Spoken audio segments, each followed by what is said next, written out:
And welcome to the latest episode of Hermchin Hon or Sweatin Money, episode number 15, in fact. I'm your host. Come on. So much for the transition. Huh, I'm your host. Calm. Yeah, that's normally what I would say, except this thing is screwing up. But before we get to that, let's start with the description. We may or may not have ownership or 1 second. other Your positions in the mic's stocks speaking. mentioned on this Your show. mic's Beware speaking. of conflict of interest. Don't buy stocks based solely off of what you hear from this podcast. And always do your own homework and research before buying and investing in stocks. Now I say this. Now I'm your host, Kong, and along with my co-host, Gibson. And it always cuts you off. I don't know why. I don't know. See, that's why you always have to be in studio, man. Huh. Yeah, we'll talk more about that later. Yeah, we should. Hold on. Jeez. Oh, jeez. Sorry. Flurry of things.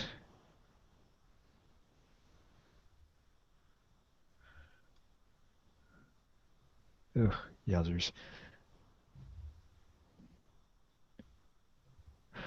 So online sales sparked for Black Friday, and they were hoping Cyber Monday would kind of be good as well. But yeah, did you buy anything for Black Friday, Cyber Monday? No, I've actually been trying to figure out what to buy. I created a list, but then when I think about it even more, I always just buy what I need. So when it comes down to these sales, I'm like, what's the point? I mean, there's really not too many items I wait until this year. There are a few items that are really expensive. I've always wanted to get my hands on a Canon Mark III or a Canon 5D Mark III. But then when I looked at Black Friday, there wasn't really much of a sale. And I also kind of have all the clothes I need, so not much there. What about you? Not much for Black Friday aside from that monitor, to replace the broken one I have. But then I just purchased while I was waiting for you. Huh. Yeah, I purchased a bunch of wires and cables for the eventual audio mixer hookup that I'll be doing. So I'll explain that more offline. But yeah, just a bunch of cables, two monitor arms, and what else? Those were actually the more expensive parts, but it was only like $40 each, and that was pretty much it. Yeah? Well, Yeah, don't know. no, yeah. I'm not sure what does it mean. Well, What I does it mean, mean, Colin? What does it mean? the whole Black Friday, Cyber Monday thing is, I mean, for those who don't know, Cyber Monday started out as a sort of thing where it was like, well, there was Black Friday, but then, sales were kind of slumping, so then like, hey, let's create Cyber Monday to sell off all the, unwanted electronics that no one actually bought on Black Friday. So that came about, and then, so that you got Cyber Monday, then of course Black Friday came about because it was an extra holiday. It was like, hey, why not? People are doing nothing, so might as well put things on discounted and make things, seem like they're cheaper than they should be, and then people will buy like crazy for Christmas. Yeah, when I thought about it, and I was thinking like I was also interested in Amazon Echo, which is my brother has one. It's pretty cool. It's kind of useless, but it's kind of cool at the same time. It's like a Siri or a Google, like OK Google for just a standalone device that does that. But then it's Yeah. on sale, quote unquote sale, for like $150. But when it first got released, it was like $100. But the retail value is $170, $75. And then supposedly Amazon has it on sale for 150. But I checked all these other stores and they also have it on sale for 150, which makes you question. It's like, well, how much of a savings am I going to get if I buy it directly from all these other places and they're still cheaper than buying directly from Amazon? Yeah, that's weird.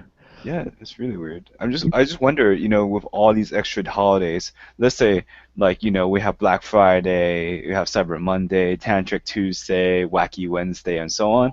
With all Right. these extra holidays, I'm like, well, it kind of defeats the day, there's no real sale perhaps. And not only Well, that, but that's these sales extend to December 5. A lot of these Black Friday deals and promotions. yeah. No, actually, like I said, they seem like they're cheaper than they really are, and they might have been so at one point, but at least I noticed in the past couple of years they really aren't. And also the other thing with the whole Black Friday and even Thanksgiving Day sales itself is that more and more people are actually coming to vent against this because I mean if you have to open for the holidays when normally you would actually be at home spending time with the family, but then of Hmm. course you wouldn't get paid either. So either way. Um, Now the thing is that over the years, I think sales overall have been slumping every year after.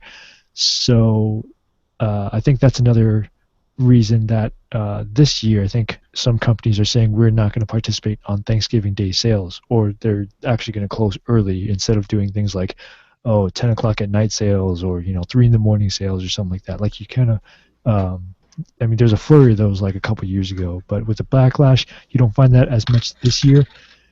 And as far as prices goes, really, so that monitor that I was looking at, I could have actually gotten a $30 discount if I bought it during Veterans Day weekend.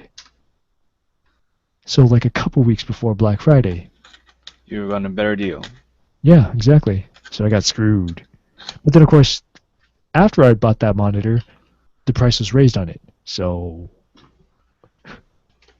much for that. Well, not sure how much what I can say in response to that. Yeah. Not Well, much. let's move on to the next topic then. According to the New York Times article by Jeff Summer, Pfizer didn't need an inversion to avoid paying U.S. taxes. This is in regards to Pfizer buying out Allergan, and then they would move their headquarters to Dublin, Ireland, to avoid taxes.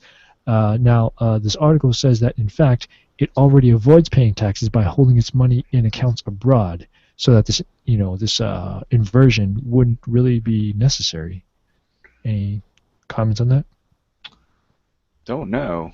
I mean, they're like, I don't know. In one sense, it's like, oh, they're evading taxes. In another sense, it's like, well, you're evading taxes using method one, but you use method two, you know, it'd be like less troublesome. I'm like, don't know what to say about that. I mean, both cases seems kind of messed up because taxes is, you know, like a method of giving back to the community for, I don't know, for whatever we've done for you or these companies. Yeah, but at the same time, I mean, just like how there is corporate waste, there's definitely is government waste. I mean, for instance, the spending programs that they have, any sort of public institution, really. I mean, the way it works is the money's given to you from the top, and it's distributed every annually or quarterly or whenever. And if you don't use that money, it's like you use it or you lose it. And then the next year, because you didn't lose it last year, then they give you less. So you're incentivized to use as much as you can every year. So then you can then justify next year and say, oh look, we had to spend this much, we need this money. But then you really just end up spending money on frivolous things. Makes sense. Yeah. But hey, that's another debate for Uh, another day. Another podcast, in fact. Another podcast for another day. Yeah. And back to Black Friday stuff. You're no longer safe from contending with traffic when shopping online. Cyber Monday, the online version of Black Friday, saw Target and PayPal experience troubles with their websites and processing payments because of heavy website traffic. Other retailers also experienced short outages as well. That makes perfect sense. Yeah, but at the same time, it's pretty stupid. I mean, like, Well, really, like, I think that they didn't which company were expect you such. entrusting your stuff with that you couldn't freaking, have better servers to accommodate that sort of traffic? Really, now, I mean, Well, perhaps it's such a huge amount of traffic their system was designed for it. In fact, up until for most websites, up until the point of going through with a checkout, everything is very sippy, very quick, and it's cacheable, it's very dynamic. But the minute that they had to do checkout, then that's when the processing actually occurs, and that's when the server strain occurs. But given the environment that we're now in with like all the cloud-based computing and data processing grids, these recurrences should be rare and infrequent. It would dynamically spin up servers as the load goes up, with the exception of extreme peak traffic, just out of the blue, suddenly just completely spike things up. But there's definitely ways you can go about fixing that problem as well.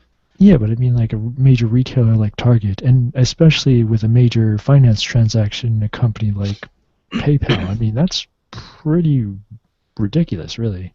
I Oh, wait, PayPal Yeah. or Target? Oh, PayPal. Yeah, I don't know about PayPal. I mean, these guys get paid way too much to not be on top of their game, and Yeah, they get exactly. paid too much to not be able to foresee the future. Let's say that.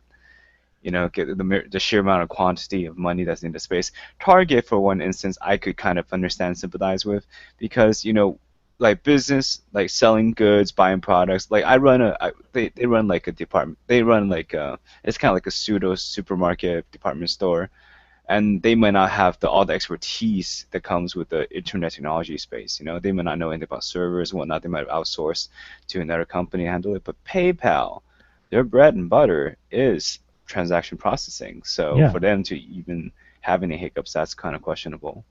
It's like a day where you use a Visa card, it doesn't work. Right. Imagine the chaos that would ensue. Oh man. You're like Al Qaeda, ISIS, the Russians, someone Someone. attacked North us. Korea. China, we have way too many enemies, man.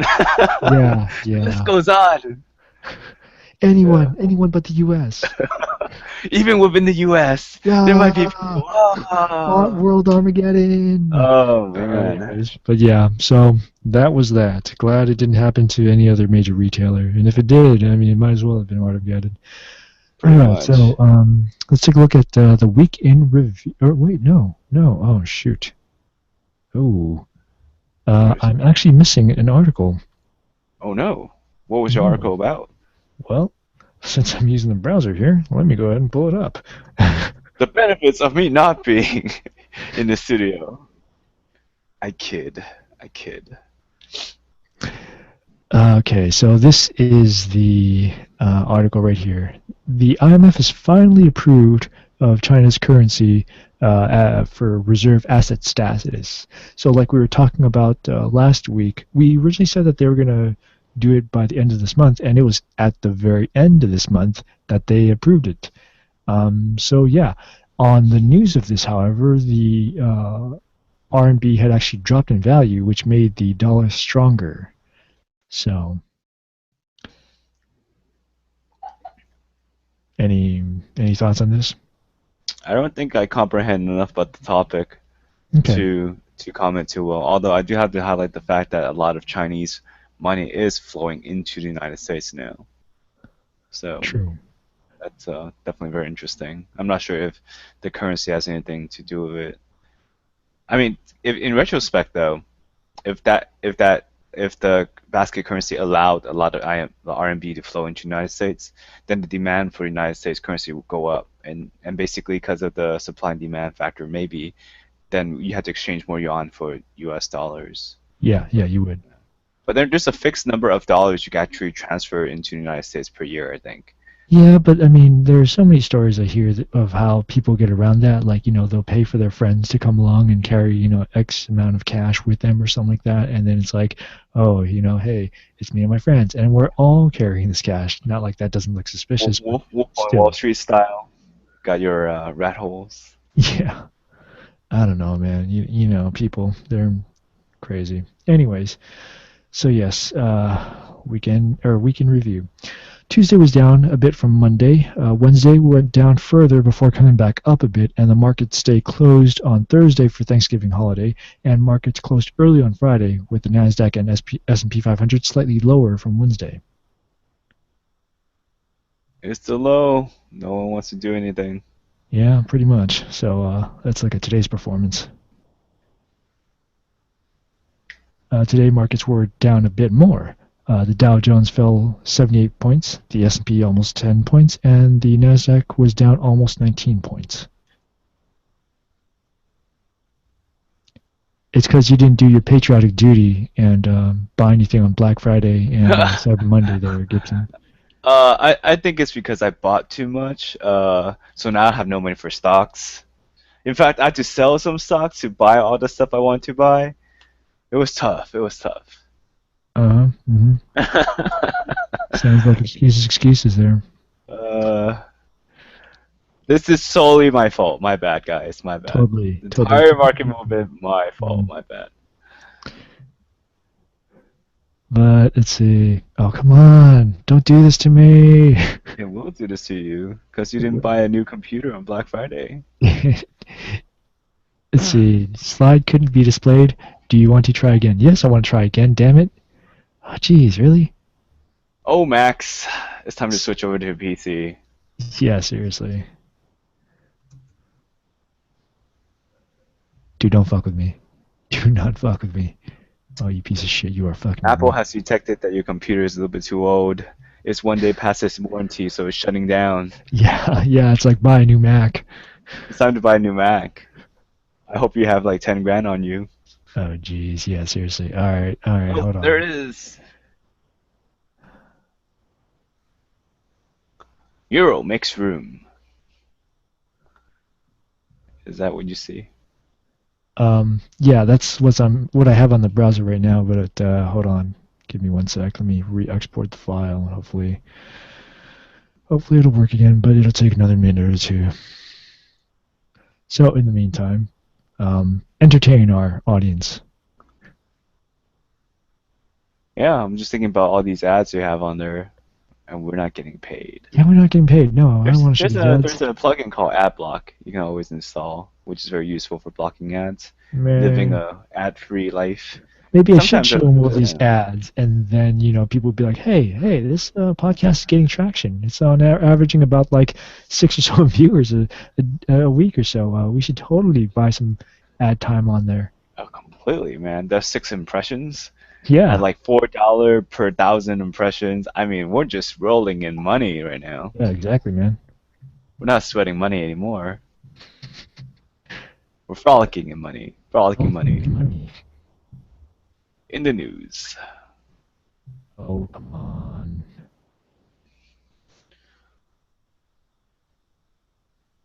Someone getting killed. Definitely looks like a shot in the neck to end a person's life. Turkey Euthanasia. style. Turkey Totally style. euthanasia. Yeah, is it euthanization? It's preventing them from having kids. I thought it Exactly. was to make a person younger with that name, but apparently not. I was like, oh man, this is so deceiving. I Well, shouldn't have technically, signed up for this Botox one. is a form of a poison. Yeah. Uh, man. Wow. This is a first, honestly, and this is supposed to be the shortest presentation we've had so far, but yet it's screwing Fail. up. Fail. Fail indeed. Sorry, folks.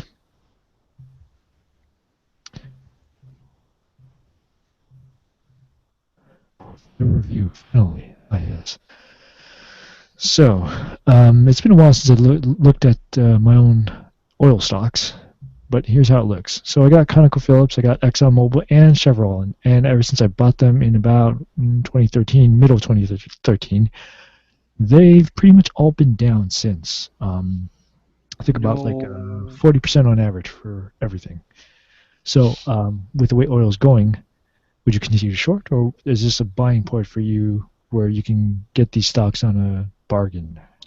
I've developed a new policy. It's from a lot of movements and stocks is I kind of want to buy it on the way up and sell it on the way down, and it's a little bit different than what people do because they try to predict the upward and downward movements. I'm more of a reactionary to it. So, like, for example, like let's say this: people who buy oil when it's like really low, their thought is, well, the oil price has to go back up because it can't get any lower. It's this oil price is destined to go up because it's a finite resources and so on. Well, you don't know at what point it's. There's other factors. Whenever I think Mad Money Kramer, to a certain extent, I don't agree with everything he says, but one of the things he does say I find very interesting is the fact that don't think about how much you can make, but think about how much you can lose. And in a way, it's a very conservative play. Is you think about all the reasons why your prediction can fail, and the lack of reason is the reason for you to buy it in the first place. So one of the concerns with oil is alternative technologies, and part of it is that there's a lot of ways like oil is consumed, and like gasoline for gas, for oil as like and like byproducts and plastics and so on. And as technology shifts and as our consumption energy shifts from like oil to alternative fuel sources, then the demand for oil will go down, and that would drive the prices downwards. Now, at some point, the scarcity and finite amount of oil on our planet and our ability, it's not technically finite, but our ability to generate oil, and as the natural forces compresses carbon to become oil, it takes such a long time, it's practically finite. And as it becomes more scarce, the prices will go back up. But then at that point, the question is like, what would the landscape look like then? So there's a lot of factors involved that can cause the price to go down, cause the price to go up. But my theory on it is that once it bottoms down and it starts climbing back up, there will be. It's not gonna like. Let's say it's right now. It's like, let's say it's like it was $100 a barrel. It dropped down to $40 a barrel. If we reach a point where we say, hey, oil is extremely finite, it has to go back up now. There's no more oil left. Like, it's not gonna jump like there's a brief moment where it's gonna go from 40 to like 45, and then it's gonna start picking up traction again, and it goes like 45 to 50, 60, 70, 80, and it'll just keep skyrocketing back up. So at that point, I don't see there's a. I think that's a good buying point. So that's kind of what I mean by on the way up, is that we have so much evidence that the supply of oil is finite, and then the demand is going up, and then you buy. I think it's a good opportunity to buy, and it's you're not exactly identifying the bottom.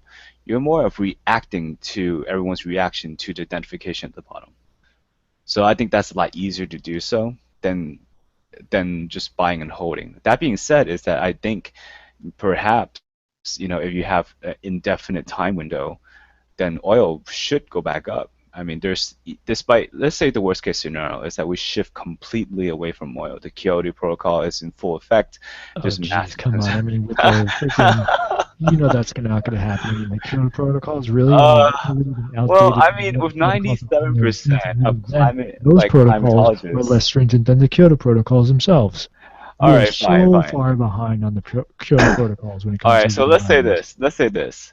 The whole NASA thing stating that 97% of climatologists or people who are like expert scientists in this field has agreed that human man-made global climate change is real, and that we definitely need to do something to stop it, right? If people react more seriously to that, then oil prices will probably tank and go down, because carbon Yeah. emissions is a major contributor to greenhouse emissions. No, I mean, but So aside from the fossil fuel issue, I mean, oil is still needed to make plastics. We haven't exactly made recyclable plastics the most economic thing on the face of this planet. So making plastics from oil is still going to be a necessary thing, even when you switch away from oil. And in fact, by switching away from oil as as source of fuel, it actually gives them more supply to actually make these plastics with. I think there's another factor. I think there is a project that recuperates and makes plastic from like polluted air. There's a technology that supposedly does that. It just pelletizes the air and it causes plastic to form from it. And then I have another question, I think, is I believe a long time ago when I was actually interested in this topic, I looked into the oil refinery process. And basically a single barrel of oil, like when they refined it into like gasoline or whatnot, creates a lot of byproducts. And then these byproducts at the highest level is gas, because whenever you look at an oil refinery, you see just long, long, long tube, like a cylinder structure. And I believe at a certain stage of refinement, at the very top was gasoline, no, gas, and then at some point it's gasoline, and then the gunk at the very bottom is tar, and then some layer between the two is plastic, and so on, and then certain layers is being I don't know, but I'm not sure if you can strictly just use oil and use it for strictly plastic. I think maybe to create plastic, you might have some, or at least to make plastic from crude oil, you probably have some gas and gasoline byproducts. But I'm not too sure on this since I'm not an expert on the oil refinement. But Yeah. yeah, Oh, I don't know. well. But if it's the case, then yeah, there's another factor that supports that the prices shouldn't go down.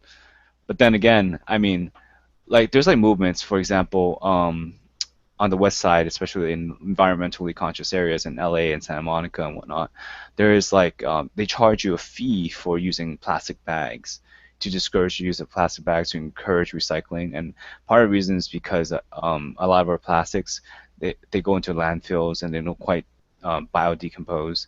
So what happens is that they get into the landfill is surrounded by water, and then these like man-made islands, and eventually these plastics start drifting in the oceans, Yeah, start killing. actually, that's also in Pasadena and other parts. I think parts of the Bay Area as well. But that I heard is also something from the evil supermarket industry or whatever. Like it was a bill that was passed or something that they try to push for across a lot of places in the United States. But then I think in places like Hawaii, there was some debates about it. Like, hey, if we give away all, like, if we ban plastic products or if we charge for these things, then how are the homeless going to have any sort of like protection from rain? You know? No, I'm serious. Like people actually debating this, and you can't exactly say that that's a wrong thing because I mean, let's face it, there are a lot of homeless in places like Hawaii. Any big city will have a lot of homeless. So how are they going to get any sort of shelter with paper products? They're really not. Yeah, I don't know. Maybe we'll But make our bags out of cement so these homeless can have some sort of proper shelter. yeah, But I don't know. But what I'm trying to highlight is the fact that these changes can affect like something as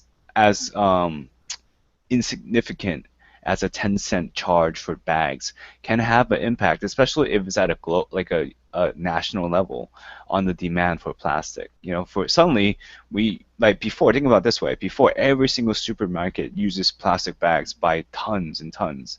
But now, after this like movement is passing, if it's going to be nationally adopted, then people won't even need these type of plastic bags. Everyone's going to use paper. Of course, the downside of it is that, well, then we just have to mow down more trees. So we there kind you of go. fix one thing, cause another one.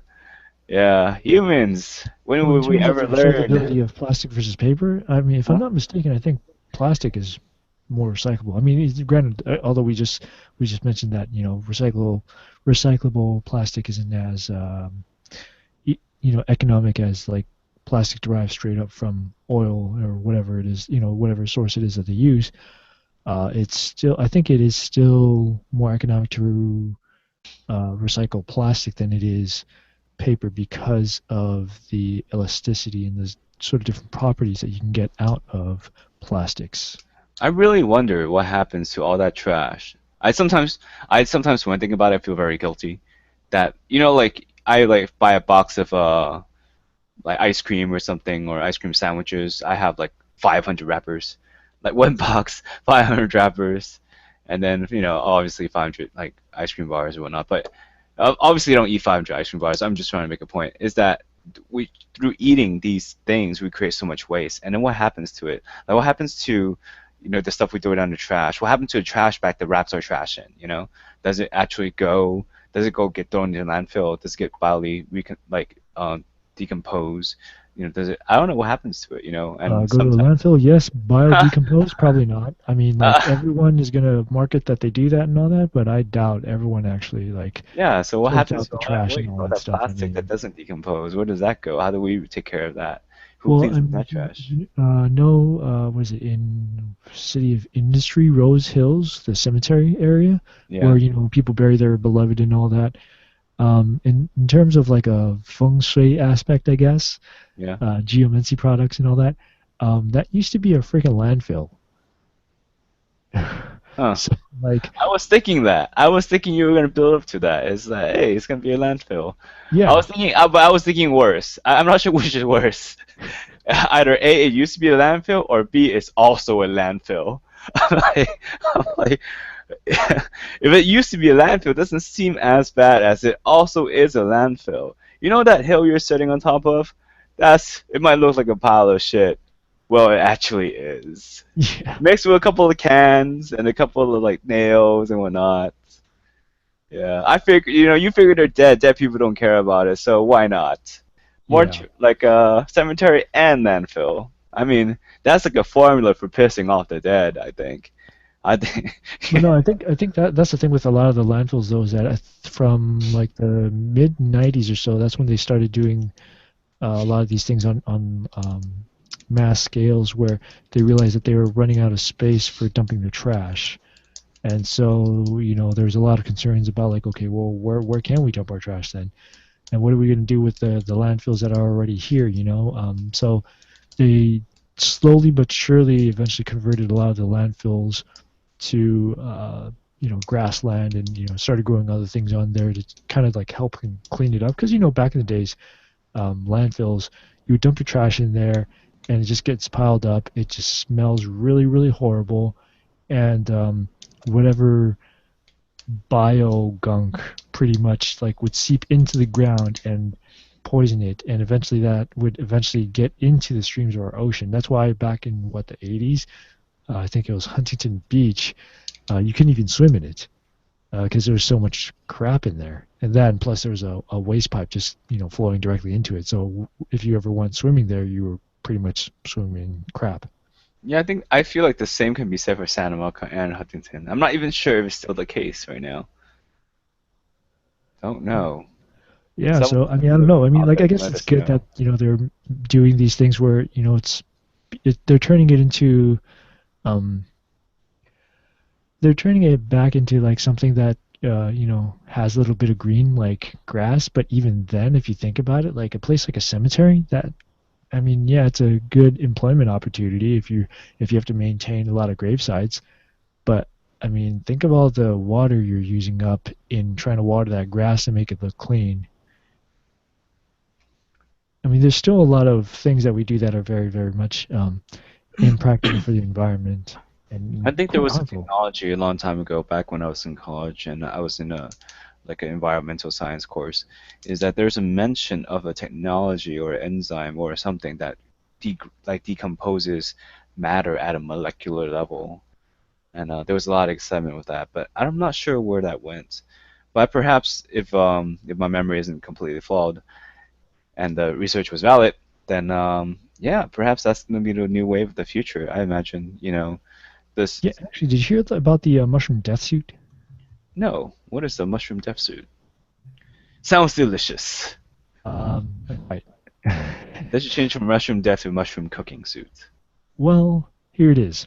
It is Oh very plain, Lord, however. no, Mushroom burial suit. no. So basically, it's a sort of a mushroom that actually eats your flesh, your dead flesh, and actually, it's a better way of decomposing your body, and more environmentally friendly, actually. And it takes up very little space. Well, I mean, your dead body will take up very little space because it'll be completely decomposed. So, yeah. That sounds horrible. Can we What? eat the mushrooms afterwards? Yeah, actually, you can. What type of mushrooms do they grow? Is it like a what type of mushroom that eats? You should watch this TED Talk. But getting back to the topic of fossil fuels, for those who don't know, fossil fuels are derived from decomposed dead carcasses of animals from millennia ago. So there you go.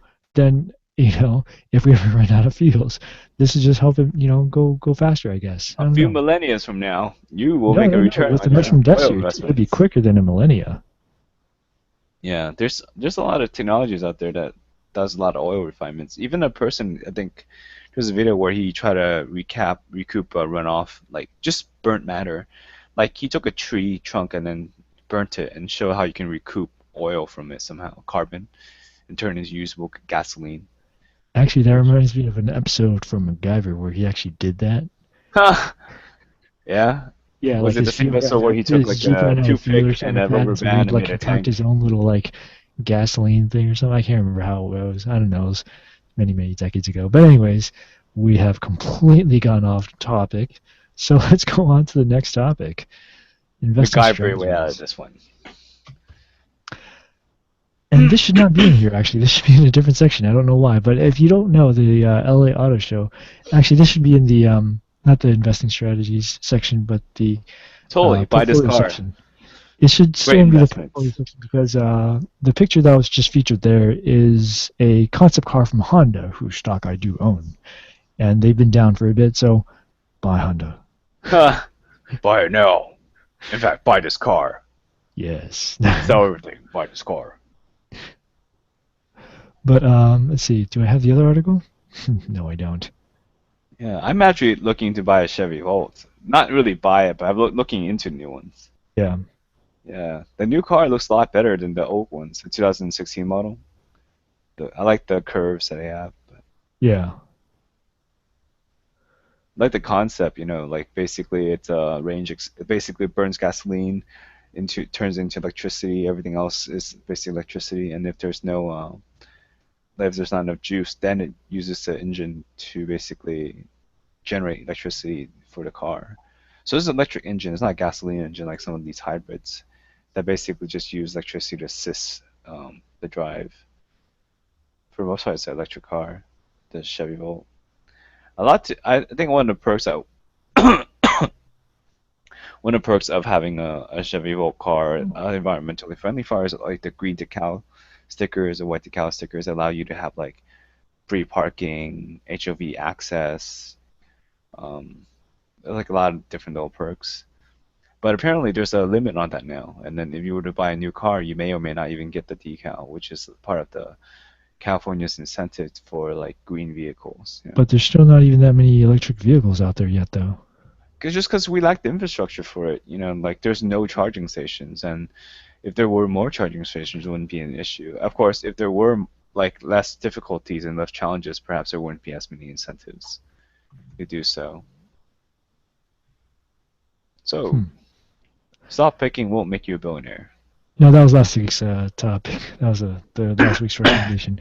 But investing strategies. Here we go. So what I want to do is I want to cover like little things from this section, which talks about ways in which you can find money to invest while you are working a minimum wage job. That sounds So one useful. of the things that it mentions is to get out of debt. So I mean, I think one of the things that prevents a lot of college students from investing is the fact that they're worried about paying off their debt. I mean, wouldn't you agree? It depends. There's two things. There's an article where a guy says I bought a mortgage, I bought a home, and then I paid off my mortgage within 2 years, and I strongly regret it. So there are 2 points. Is the question is, can you take your money and make more money than the interest rate you're having? So effectively, if you have a loan at 5%, I think right now it's like 4%, but let's say 5% for illustration purposes. And you can take that money that you have at the moment, that loan money, and make 10% ROI on it, then you gain 5%. Now, if you are unable to make that interest rate, then you're better off paying it back. Oh yeah, I So, totally agree. I totally yeah. agree. And let's not, of course, forget about the transaction fees and management fees that you also have to pay every year. hmm Well, it depends. If you're a college student, you don't have to pay a single dime until after you graduate. No, well, you have to understand. You don't have to pay a single dime, but that just means your amount is deferred, but it's still going into. Well, it depends if you have a government subsidized loan, I think. And Right, but if most that's it, people right now that are facing major debts from college are people with unsubsidized loans. yeah. So, well, after you leave college, no matter whether or not the loan was subsidized or unsubsidized, you still you start incurring interest. No, no, no. You incur interest no matter what. Just because it's deferred doesn't mean it doesn't stop growing interest. You still grow interest. It's just that they're deferred, so you don't have to pay it until you pass college. I'm not sure. I Yeah. do recall having a loan that basically there is no interest on it until after you graduate from college. Then it was probably subsidized, but I mean the rules have changed last year, I think. Oh, how horrible. Oh yeah. Your lack of sympathy for the The people of younger future generations. generation. Oh I yeah, screw know. them. Well, They don't college deserve was so to long live like you and ago, me. They don't really. have souls. I know. They got screwed. Yeah. They got screwed by all the previous administrations. I mean, we were under like Clinton, So, yeah, the later administrations kind of screwed everything else up for everyone else. But, well, that's a later topic. Get Yeah. out of debt. So, step one, out of debt. What's step two? So well, I mean, we'll cover step 2 next week then. How about that? All right, so let's get out of debt. Step one. Yeah. Step one to investing, get out of debt. Well, like I said, it does depend. Like I think we have a lot of conservatives have a hard time um, with the concept of debt because they don't get into debt. But a lot of people that are like business people, like they live with debt. In fact, you analyze companies, they have debt all the time. The issue for investing isn't so much to get out of debt. The issue is to do money with that debt. Like in Yeah. fact, when you have stock, like stock equity, the shareholders actually are lending money to the company, and they basically are responsible for making an ROI on equity. So you can take a look at return on equity, return on assets as these metrics, and they're basically saying, hey, you know what? We gave you $10. What were you able to do with it? Did you make like $20? Did you make $100? Or did you just lose it? That's basically another metric. And in a way, is that you don't want to invest in a company. I would say this is the truth, is that you give money. Equity is like basically you giving money for this company to do what they do and keep doing what they do and do a better job of what they do. That's basically you're voting for them in a way. And if their return on equity performance keeps dropping or subpar, then it's a sign that you're just giving them extra money. They don't even know what to do with all the money you're giving them right now, and your return on that money is going to go lower. There are companies that are so hungry for money and they just have all these great ideas and they just need extra, like a couple extra bucks to get them to the next stage where they can really expand and capitalize on that capital. They have all these innovative products, then that is a good company to go with. So the point is that the question isn't so much get out of debt, is what can you do with that money. If you can do something meaningful and have a high return rate, then great, then it's worth being in debt. In fact, a lot of people are in debt all the time. Americans are used to being in debt. We just don't think about the same way. One of the greatest debts we have is called a mortgage. And basically a mortgage, I believe the term roughly comes from like deaf loan, right? More means deaf, and then gauge is like loan, right? So it's a loan that lasts such a long time. It's mortgage, and that's like a 30-year loan, and that's a $300,000, $500,000, maybe beyond like $500,000 of Yeah, money but that you're that's being a loaned. totally different thing. I mean, college kids are not going to be worried about buying a house at that point. We're just worried about people that are in college or people that are barely making minimum wage and then have excessive amounts of debt. People who have that sort of kind of issues aren't going to be able to buy a home. If you're talking about buying a home anyways, that's a whole different matter. I mean, at that point, you're not really buying a mortgage, just to have a home and to sell it off. I mean, that is one aspect, but more practically, you're taking advantage of the current tax laws that make it easier for you to, well, not, to get, more tax returns, really. It's more of a tax haven, if anything. Well, the whole tax break concept is that you don't want to tax people on money that they really need or tax money on the money that don't really have. So by buying a home, you don't save money on the home itself per se. Right. Like you're saving money on the fact that you're paying so much on interest expense that you now can take advantage of deductions. There's two types of deductions: with standardized deductions, which is a fixed amount and a very formulaic, very standard, very piecemeal. And there's a very formulaic, like an itemized deductions where you go, oh, I bought a car for this much, I have a loan for this much, I paid this much for this. And if you have the itemized deduction exceeds the standard deduction amount, then it makes sense for you to deduct, and that's taking advantage of these tax laws are written to protect people that basically have so much in expenses that doesn't make any more sense to tax them beyond what they have already. All But right. Well, if you're a college student, let's cover property purchases and all that stuff for another another topic. week. So Yeah. getting out of debt, if you're, yeah, I don't know. Like I said, it does depend. So even if you're making minimum wage, I have friends that used to flip cars. They acquire a car, and basically they're aware that if they drove the car to a certain area and resell it, the resale value goes a lot. And there's basically taking advantage of market price differences. And like I said, it depends. I mean, like if you can find a way to make more money with the money that you're having and it's more than enough, then by all means use it. If you can't, though, then it makes more sense for you to pay it back. Yeah. No, I agree with you there. So Mhm. let's just end it for now. All right. Just a reminder, we may or may not have ownership over other positions in the stocks mentioned on the show. Don't buy stocks based solely off what you hear from this podcast, and always do your own homework and research before buying and investing in stocks.